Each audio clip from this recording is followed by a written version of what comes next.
আল্লাহ তাআলা এই সারা পৃথিবীতে এই আলী, হামজা, ওমরের মতো আমাদের সাহসী যোদ্ধা, সাহসী ইমানদার দিক বলেন আমিন।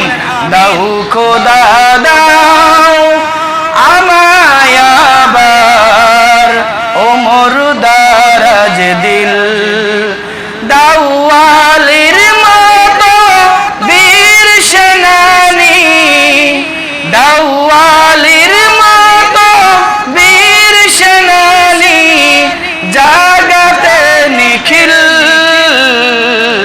দাও খোদা দাও আবায় আমার ওমর দারাজ দিল।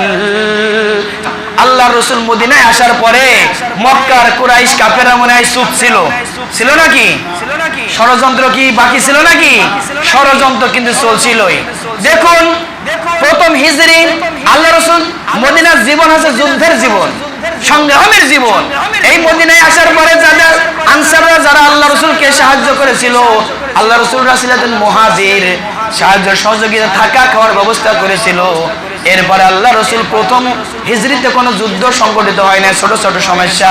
কিন্তু দ্বিতীয় হিজরিতে ইতিহাসের সব থেকে বড় যুদ্ধ হয়েছিল। সেই যুদ্ধের নাম হচ্ছে গাজওয়াতুল বদর। কোন যুদ্ধ বললাম? বদর যুদ্ধ। ইতিহাসের ভিতরে সর্বশ্রেষ্ঠ যুদ্ধ।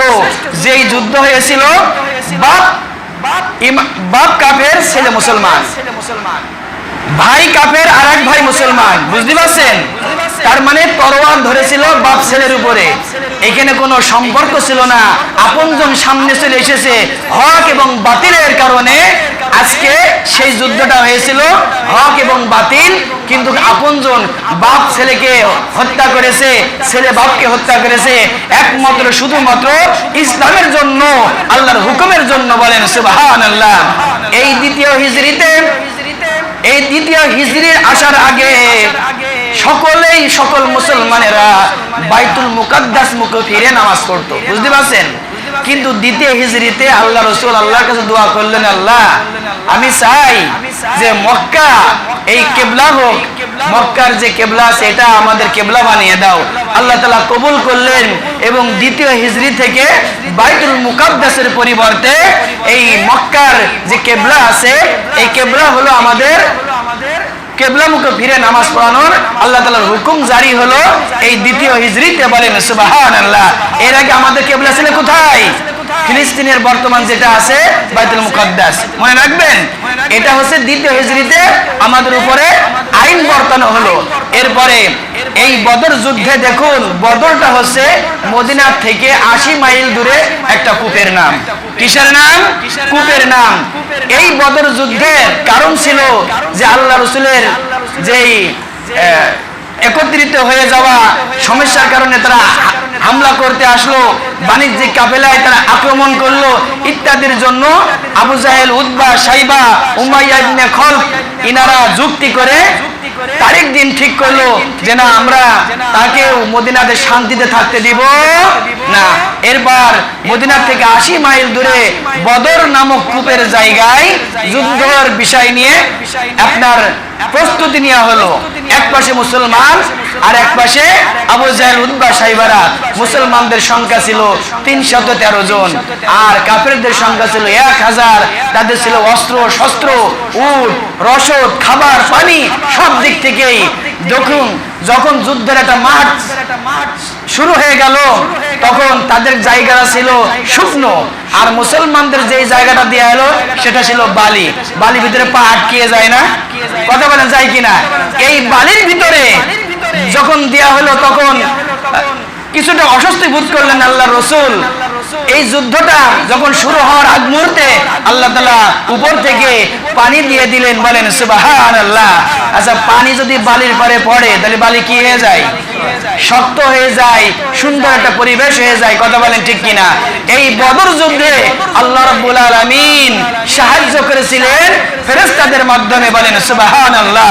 আল্লাহ তাআলা সূরা আলে ইমরান 4 নম্বর পারার 5 নম্বর সূরা আল্লাহ তাআলা বলেন, ওয়ালাকাদ নাসারাকুমুল্লাহু বিবাদরি ওয়া আনতুম আযিল্লা ফাত্তাকুল্লাহা লাআল্লাকুম তাশকুরুন।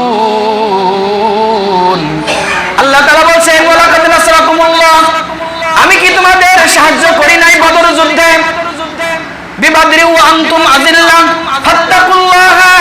যারা আল্লাহ তাআলাকে দুনিয়াতে ভয় করবে, যারা আল্লাহ তাআলার হুকুম অনুযায়ী দুনিয়াতে তার জীবন প্রত্যেকটা পরতে পরতে আল্লাহ তাআলার হুকুম অনুযায়ী তার সমস্ত জীবন পরিচালনা করবে সঠিক ঈমান নিয়ে, আল্লাহ তাআলা তাদেরকেও দুনিয়াতে বদরের যুদ্ধের মতো সাহায্য করবেন। বলেন সুবহানাল্লাহ।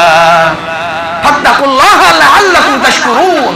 তোমরা শুকরিয়া আদায় করো যে যারা বদরের যুদ্ধের মতো, বদরের যুদ্ধ কিন্তু সংখ্যা দেখে যুদ্ধ হয় নাই, যে অমুকের অস্ত্র আসতে 1000 1 লক্ষ এই সমস্ত হয় নাই। আজকে ইসরায়েলের দিকে তাকান, হামাসের মাত্র কয়েক সদস্য, আর ইসরায়েলকে বলা হয় সারা পৃথিবীর ভিতরে অস্ত্র শস্ত্রের রাডার বিমান সমস্ত দিক থেকে 1 নম্বরে ধরা হয়।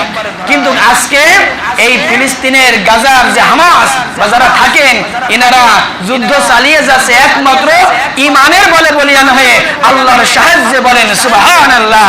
তো পৃথিবীতে যারা আল্লাহর জন্য যুদ্ধ করবে, আল্লাহর পথে যুদ্ধ করবে, তাকে কাউরির লাগবে না, একজন হলেও আল্লাহ তাআলা তার বিজয় দিবেন।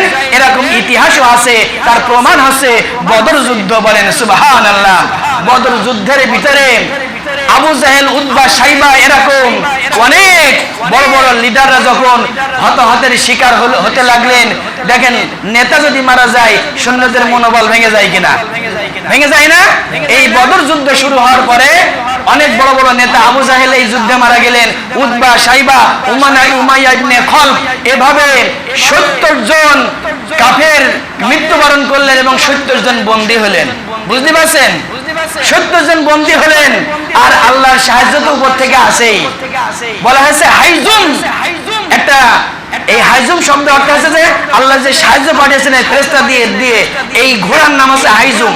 শুধু তিনারা পাথর নিক্ষেপ করেছে, তরবারি চালিয়েছে এবং বিভিন্ন সাহায্য করেছে, এই আল্লাহ তাআলা হাইজুম ফেরেশতা দিয়ে মুসলমানদের নবীকে। বলেন সুবহানাল্লাহ। এক পাশে নবী সিজদায় পড়ে গিয়েছে, আজকে বাপ ছেলে মুখোমুখি, ভাই ভাইয়ের মুখোমুখি, আল্লাহ তাআলা উপর থেকে দেখেছেন কিনা? দেখেছেন। এরপরে আলী রাদিয়াল্লাহু তাআলা আনহু, হামজা এবং উবাইদা, এই 3 জন প্রথমে যুদ্ধ শুরু হলো। কাফেরদের 3 জনই শেষ করে দিয়েছিল এই আলী এবং হামজা যিনারা ছিলেন। বলেন সুবহানাল্লাহ। আর এই যুদ্ধে 14 জন সাহাবী মারা গিয়েছিল, তার ভিতরে 6 জন ছিল মুহাজির আর 8 জন ছিল আনসার। যুদ্ধ শেষ হওয়ার পরে সেই সময় নিয়ম ছিল যে যে যুদ্ধ করে জয়লাভ করবে গনিমত মাল সামান যা আছে সবকিছু তাদের। বুঝতে পারছেন? অনেকে পালিয়ে গেল। 70 জন যারা বন্দী হয়েছিল তার ভিতরে ছিল আল্লাহর রাসূলের চাচা আব্বাস। বুঝতে পারছেন? মানে আব্দুল মুত্তালিবের ছেলে আব্বাস রাদিয়াল্লাহু। এরপর এই বন্দী মুক্তি হলে কিভাবে? আজকে দেখছেন তো ইসরায়েল এই যে বন্দী মুক্তির কারণে কিন্তু যুদ্ধ বন্ধ হয়েছে। যে যুদ্ধ বন্ধ করে আমরা বন্দীদের ছেড়ে দেব। তো রাসূলের জামানায় সেই সময় ছিল যে বন্দীদের মুক্তি করা হতো টাকার বিনিময়ে। যারা একটু ধনী ছিল তাদেরকে, আবু সুফিয়ান, হামজা, ইনারা তো ধনী ব্যক্তি ছিলেন, তাদেরকে বেশি টাকার বিনিময়ে মুক্তি দেওয়া হলো। এবং আল্লাহ রাসূল বললেন যারা বন্দী আছে তাদের সাথে যেন খারাপ ব্যবহার করো, তাদের খাদ্য খাবার। দেখেন ইসলাম কি শিক্ষা দিয়েছে, শত্রুর সাথে খারাপ ব্যবহার করা যাবে, এটা ইসলাম শিক্ষা দিয়েছে। এখান থেকে শিক্ষা নিতে হবে। তো দেখুন এই যে বদরের যুদ্ধ, এই যুদ্ধ ছিল আমাদের ঈমান এবং কাফেরদের বিরুদ্ধে যুদ্ধ।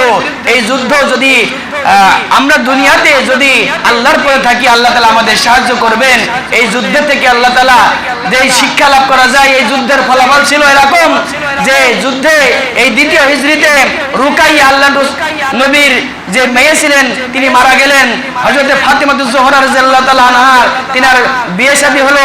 ঈদুল ফিতরের নামাজ এই দ্বিতীয় হিজরিতে ওয়াজিব হয় এবং যাকাত, সদকাতুল ফিতর এই শানেই এই দ্বিতীয় হিজরিতে আল্লাহ তাআলা আমাদের উপর ফরজ করেন। তো যা ঘটনা শুনলাম বদর যুদ্ধের, এই যুদ্ধের ঐতিহাসিক কাহিনী আমাদের ঈমান এবং আমল করা তৌফিক দিন। আমিন। ওয়া আখির দাওয়ানা আলহামদুলিল্লাহি রাব্বিল আলামিন।